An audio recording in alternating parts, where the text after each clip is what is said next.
that the country is draining population because people are going abroad and so on and so forth? Well, one of the reasons why people like Goldsmith or other critics were hostile to enclosure was the fear that it was leading to depopulation of rural areas, that they thought that people were losing their livelihood from the land, therefore would have to move away, and that they were moving to the cities. And Richard Price, in his observations on reversionary payments, is making this, in 1771, is making precisely this argument, that he sees London in particular growing, and what he also is pointing out is that London is growing at a faster rate than it's reproducing itself. He's looking at the bills of mortality and showing that the number of deaths exceeds the number of births. So he's saying, well, where's this population coming from? It's coming from the land. It's the product of people being driven off the land by enclosure.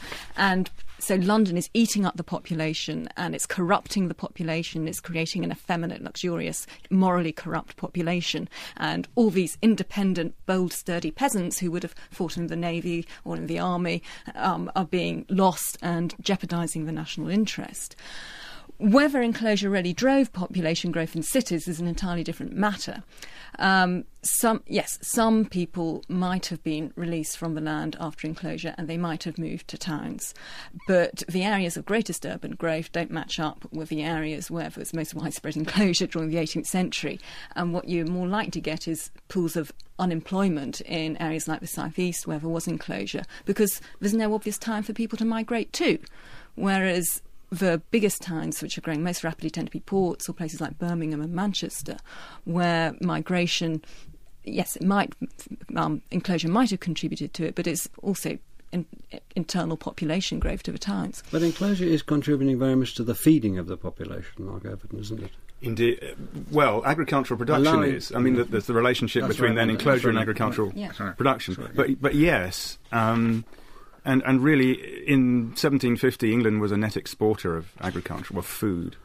And that was, and by 1800 it was more or less even. So this period of rapid population growth with the Industrial Revolution initially was fed by home production, to which new agricultural methods were obviously vital, and enclosure made their contribution to that. But just on this point about population growth, I mean, as I mentioned, when you change a village from arable farming to pasture farming, you need fewer people. And it's quite clear that in some villages the population did fall or people did move. But on the other hand, it wasn't on such a scale as to cause the massive urban growth that took place, which really came around through what demographers call natural increase. Yeah. And that's the earliest population growth in cities starts around about 1700, that towns outside London are really beginning to grow quite rapidly. And this is when the overall population of the country is more or less stagnant, and when there's actually not that much enclosure taking place. They do grow, it's true, but I mean, there is natural increase everywhere, and the fact is that natural increase to a place like Herefordshire is pretty low in the terms from the early 19th to 20th century. One of the reasons for that is a lot of people leave. Yeah. A lot of people, and Hereford is actually quite near Birmingham, which is a useful a useful example for you to use. So, and I think that we are looking, certainly in the cities that I'm aware of, where there are studies, and I'm not aware of all the cities you mentioned, there is movement from rural areas to city, which is sometimes displacement. Yeah. And not necessarily, but I mean, although there are jobs in rural areas, a lot of the jobs that then appear, there are a lot of ploughman jobs,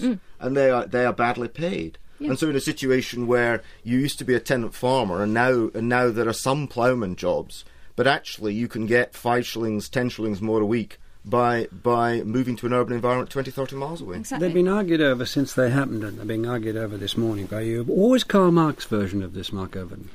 Well, Karl Marx, having identified and defined capitalism as something that emerged from feudalism that preceded it, he had to find a mechanism whereby you got from one to the other. And he looked around for some empirical process that would lead you from feudalism to capitalism. And parliamentary enclosure really fitted the bill, because it killed 2 birds with 1 stone. Because at the end of feudalism, you didn't have people there in order to fight for you in wars, because the idea of taking people off to wars with you had faded away. Yeah, he was talking about feudalism in a more of an economic sense, where it defined relationships. But the basis was a military relationship. It was, indeed. But in looking to how you got the establishment of capitalism, you needed 2 things. You needed private property rights, and enclosure gave you private property rights, and you needed a proletariat. I think Marx found it very difficult to understand, despite wages, why people would work in factories for 16 hours a day or whatever. It's extremely unpleasant. environment. And he writes at length about this. And the problem for him was, why did these people do this? Why did they go into these factories? And the answer was they were driven off the land by enclosure. And do you think he was right, Murray Pittock? I think that there is merit in the point. Yes, I mean, I think that one of the interesting. I don't think he's absolutely right. One of the interesting things I think is that those those historians who've been influenced by Marx, for example, E.P. Thompson, don't adopt a strict Marxist point, but in looking at the details of enclosure, they do say that the point has some validity. I think, frankly, the point would not continue to be debated if it had no validity at all. So I think the discussion we should be having is about how much validity it's got. Well, how much validity does it have, Rosemary? Yes, well, I think there is some. In the agricultural labour workforce did become proletarianised over the course of the 18th century, but it was happening anyway. It wasn't dependent upon enclosure. It was a trend that was happening anyway. Enclosure exacerbated it. And the trend to absolute property rights, private property, yes, that was exacerbated, or at least assisted by enclosure, but it wasn't dependent upon. I think Marx uses enclosure as the key to unlock the problem, where it was simply part of a much broader structural transformation in the economy. So, in the 18th century, people took enclosure as a means of explaining all kinds of ills, from rising poor rates to depopulation to criminality and immorality in the metropolis. Well, similarly, in the 19th and 20th centuries, historians have used enclosure to explain historical changes, and it's a very easy and seductive way of explaining change, but it's actually more complicated. Murray Pittock, when you said I know you want to say something, but after you said what you want to say, could you answer? Could you tell us whether enclosures changed the notion of what land ownership meant in this country? I think that enclosures had a significant effect on the perception of the landowner as an increasingly alien landowning class, an increasingly alien group from the generality of the population. And I also think that it helped to create, by virtue of its knock-on effects, for example, the increase in clergy salaries in England and the aspirational quality of landowning, especially improved land in the 18th century, helped to create the kind of counter-society which developed as the social structure of the countryside in the 19th century. A counter-society, the sense of were you in or were you out? Were you a member of the gentry? Who did you dine with? What kind of group you're involved in? The kind of world that is the world of Jane Austen's novels and those which succeeded it. That kind of society actually develops on the basis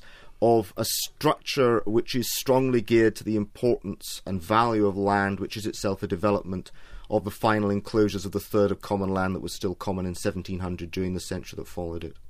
Mark? Sorry? Do you want to follow that up? You're looking back when I mentioned Jane Austen. Sorry, sorry to disturb your rest. you moved into territory out of my ken. No, I think really, from the point of view of Marx, I mean, he was wrong. I mean, he was wrong in his empirical mechanism. That's what I would say. He was wrong in ascribing these things to enclosure. I think most historians now agree that, if you like, the proletariat generated itself. And also, I have to say that enclosure was probably not a necessary condition to provide enough food to actually feed the population. In some ways, it's very conspicuous because of the evidence it produced, but it marks almost the end of a process that's been going on for a very long time. I mean, in terms of urbanisation, I mean, a tenth of the population lived in London in 1700 before enclosure began. I mean, that's a vast number of people. So I think significant and as symbolic, if you like, as enclosures are, to ascribe all these consequences to them is probably going a little bit too far. Yes, but people have done, and Marx did, and as has been said, I think Murray said this, that or one of you said it, that E.P. Thompson, the author of the Making of the English Working Classes, described enclosures as little more than an act of theft. Would you like to develop that? Yes, well, Thompson saw it as an act of class robbery, that he saw it as the destruction of one form of economy, what he called the moral economy, which was based on reciprocal obligations, customary right, and a much stronger sense of community, where the gap between the elite and the labouring sort wasn't so wide, where you had a much stronger sense of mutual obligation, to one where it's a market economy driven by market relations, where you have what you call the patricians and the plebs, where the plebs lost out completely. They were sold short by the patricians, who consolidated all the rights, and so the customary rights disappeared, and only the absolute rights of property, as sanctioned by Parliament. As Mark said, Parliament trumps customary rights. And Thompson saw this as a transformation which pervaded agriculture, which pervaded the workplace, which pervaded the whole of British society, and a transformation which took place in the 18th century, ushering in the 19th century era of full-blown Did he say from a moral to a political economy? Was that the phrase he used? Yes. Yeah. What exactly did he mean by that, do you think, Murray? It means an economy which is based, moving away from an economy which is based on reciprocity over a wide range of kinds of exchange, to one which is based on exchange value and fundamentally a capitalist economy. But I have to say, I think Rosemary over-schematizes E.P. Thompson here, and I think that he's much more sensitive to individual locations and individual events of enclosure, and he's very keen to distinguish those that were actually brought about by Act of Parliament and those which occurred through consent or through landlord, or I suppose conspiracy is too strong a word, but the agreement, shall we say, of law officers with the landlord interest locally. I think that